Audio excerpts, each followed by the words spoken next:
살다 보면 무슨 일이 일어날지 모르잖아요. 어떤 일이 불공평해 보일 수도 있지만 다 나쁜 건 아니죠. 첫 만남 이후로는 다시는 여자를 볼 수 없을 거라 생각했는데 가장 예상치 못했던 곳에서 우리는 우연히 마주치게 됐어요.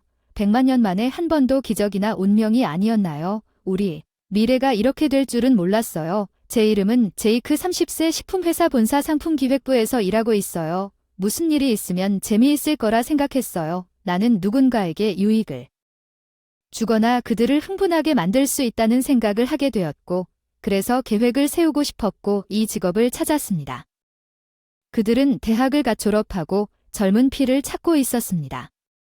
제 작업의 대부분은 주로 다음의 지도하에 데이터를 분석하고 수집하는 것이었습니다. 선배님들, 그래도 언젠가는 제 차례가 되기를 늘 바랐어요. 기회가 주어졌을 때의 설렘과 28살의 작은 일이라도 승인받았을 때의 기쁨이 아직도 기억나요? 새로운 프로젝트에 대한 제안이 승인되어 큰 성공을 거두었습니다. 대통령상까지 받았습니다.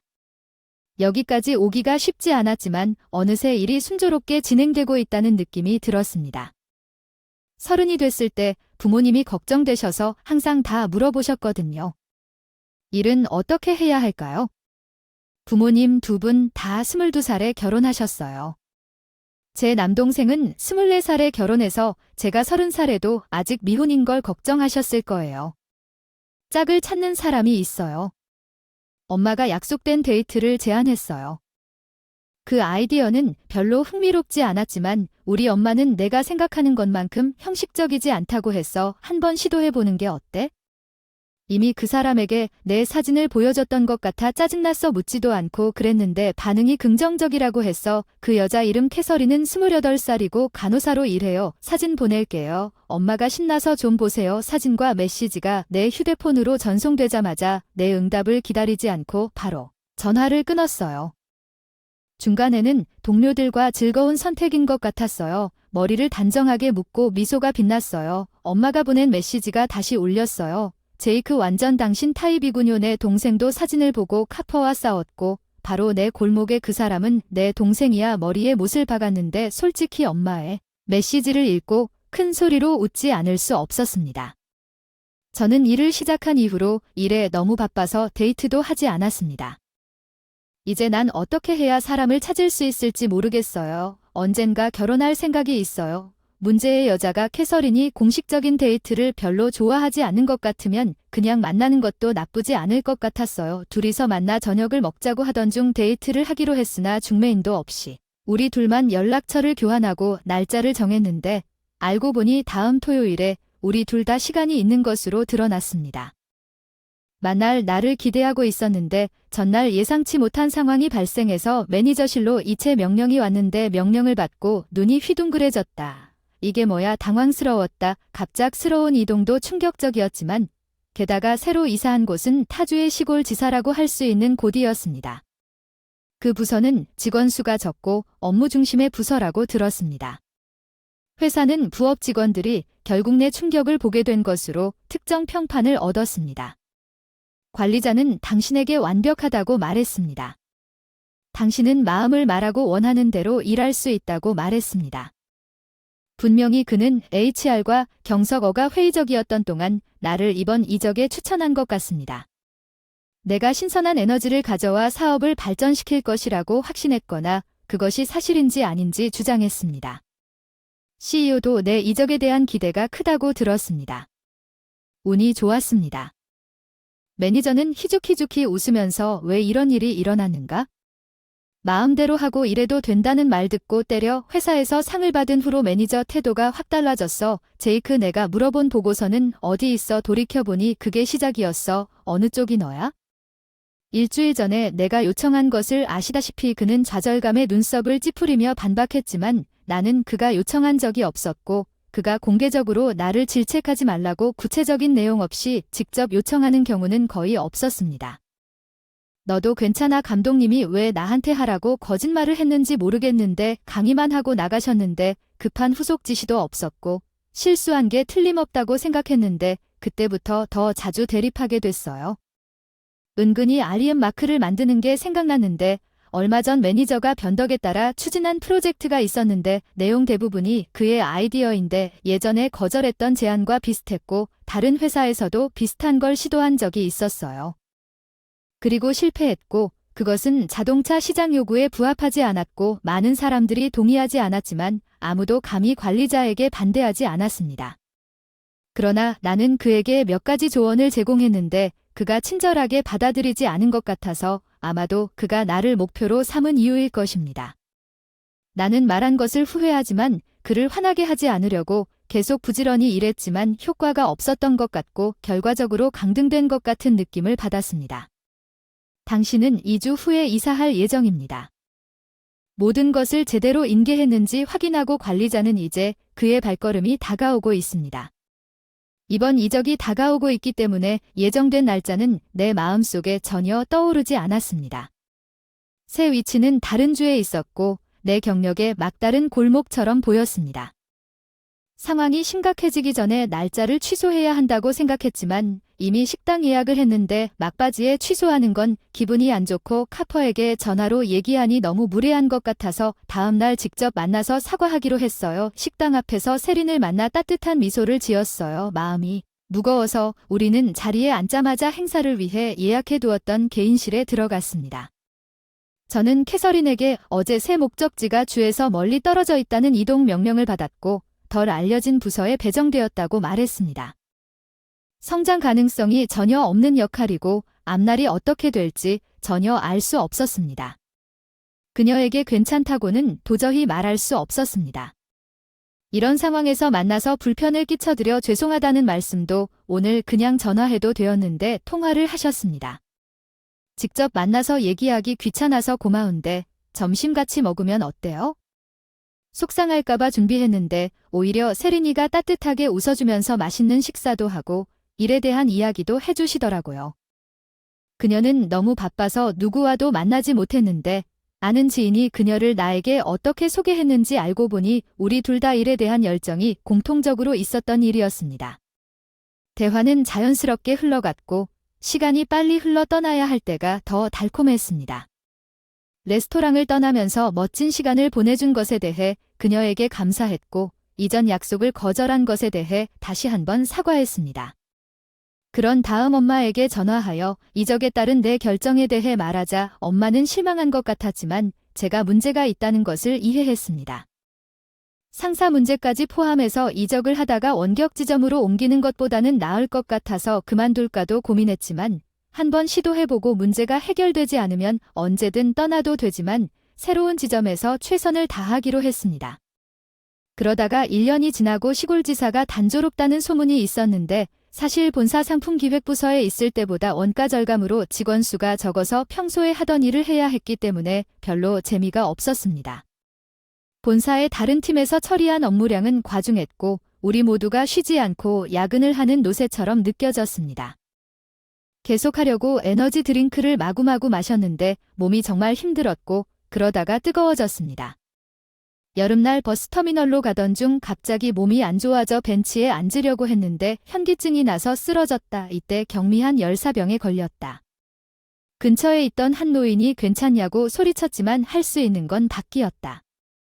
약하게 고개를 끄덕이더니 괜찮냐고 묻는 익숙한 여자 목소리가 들렸다. 눈을 뜨지 못하고 일어서도 될까 신음만 흘렀다. 미안해. 저기 벤치로 데려가자. 나를 지지하는 손이 나를 그늘진 곳으로 데려가는 것이 느껴졌다. 얼마나 많은 사람들이 나를 도와줬는지 알아. 물을 사주고 부채질을 해줬고 나를 보살펴줘서 나에게 말을 걸었던 여자는 내 맥박을 확인하고 수분을 공급하고 몸을 식힌 후 체온을 확인하기 위해 이마를 만져봤다.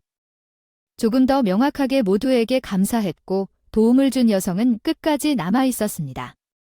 좋아 보여서 기쁘네요. 잠깐만요. 그녀는 웃었어요. 제 생각엔 당신인 줄 알았어요. 제이크 그렇죠. 캐서린이었어요. 처음에는 저를 알아보지 못했으나 회복하기 시작하면서 그 닮은 점을 알아차렸어요. 저는 그녀의 얼굴을 선명하게 볼 수 없었고 이제서야 깨달았는데 당신은 왜 여기 있나요? 캐서린 그녀 혼자 여행 갔다고 쉬고 있다는데 단 한 번의 만남으로 저를 알아보신다니 놀랍네요. 기분이 나아지니 웃었더니 세린이 안도하는 모습을 보여 제대로 감사드리고 싶었지만 언급한 날은 쉬기로 했어요. 다음날 근처 호텔에 있기로 다음 토요일에 만나기로 했고 그 다음날 바로 회사에 전화해서 하루 쉬고 몸이 회복됐어요. 카피네한테 밥 먹으면서 기분이 좋아졌다고 알렸어요. 추천 고급 레스토랑 카파인에게 혼자 여행하는 이유를 물었습니다. 시 여러 지역을 구경하면서 자연으로 힐링받고 싶었지만 표정에서 슬픈 기색이 느껴졌습니다.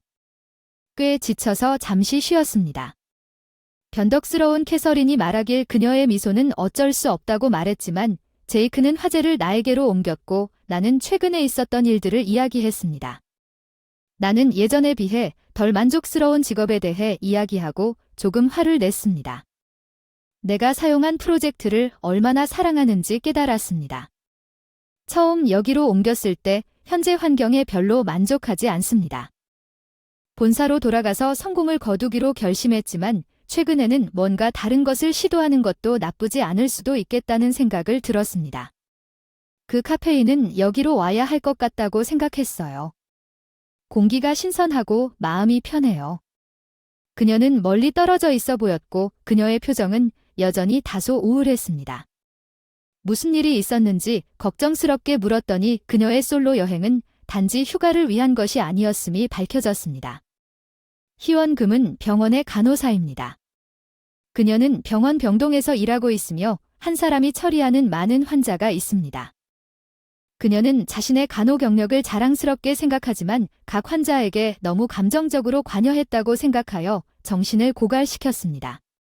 그녀는 간호가 그렇지 않을지 궁금해하기 시작했습니다. 그녀는 자신에게 적합한 직업이 아니라고 생각했습니다. 오래전에 그러한 감정을 극복했다고 생각했지만 이제 다시 떠오르고 있습니다. 그녀는 간호직을 그만둘까 고민하고 있습니다. 그들 모두가 건강하게 퇴원하는 것은 아닙니다. 제가 상상하는 것보다 훨씬 더 힘들 수도 있습니다. 너도 괜찮다면 완전히 예상치 못한 말을 했어. 우리 같이 여행하는 게 어때? 내 생각은 뭐였으나 거짓말은 아니었어. 캐서린과 내가 함께라면 상황이 더 좋아질 것 같은 막연한 느낌이 들었어. 카페인 놀란 표정이더니 괜찮냐고 수줍게 고개를 끄덕였어. 아빠 오 마이클 오늘 무슨 일이야. 나는 웅크려 힘차게 달리는 태양을 들어올렸다. 오늘 진료소가 반나절밖에 안 돼서 마이클을 어린이집에서 데려왔어. 오늘은 동네 행사가 있는 날이다. 해안타운 센터에는 신선한 해산물 구이, 신선한 생선, 장화, 아이들이 좋아하는 장난감과 음식을 파는 노점이 있습니다. 저는 오늘 캐서린과의 재회 이후 이 행사를 주최하는 회사의 직원으로 여기에 왔습니다. 현실은 우리 둘 다 내가 직장을 그만두고 캐서린이 간호를 그만두는 순간에 불과하다고 생각했습니다. 우리 둘 다 일을 너무 많이 해서 돈을 많이 쓰지 않았고 6일 동안 미국을 여행할 때 쓸 돈이 많았기 때문입니다. 변덕스러운 나는 새로운 것을 시작하고 싶고 계획 세우는 것을 좋아한다는 것을 알았습니다. 내가 또 무엇에 관심이 있는지, 식품업계에서 다시 일하고 싶은지 명확하지 않았습니다. 희원금은 휴식을 취하면 새로운 관점을 얻을 수 있다고 생각했습니다. 그녀가 내 엉뚱한 생각에 동의한 이유는 그녀가 여행이 어느 정도 명확성을 제공할 수 있기를 바랐기 때문입니다. 우리가 방문한 장소 중 하나는 지금 우리가 집이라고 부르는 해안 마을입니다. 바다 향기가 항상 있었고 우리가 먹는 모든 식사는 머무는 동안 모두 맛있었습니다. 마을 사람들의 따뜻함이 정말 위안이 되었습니다. 희원금은 여행 후 같은 기분을 느꼈습니다.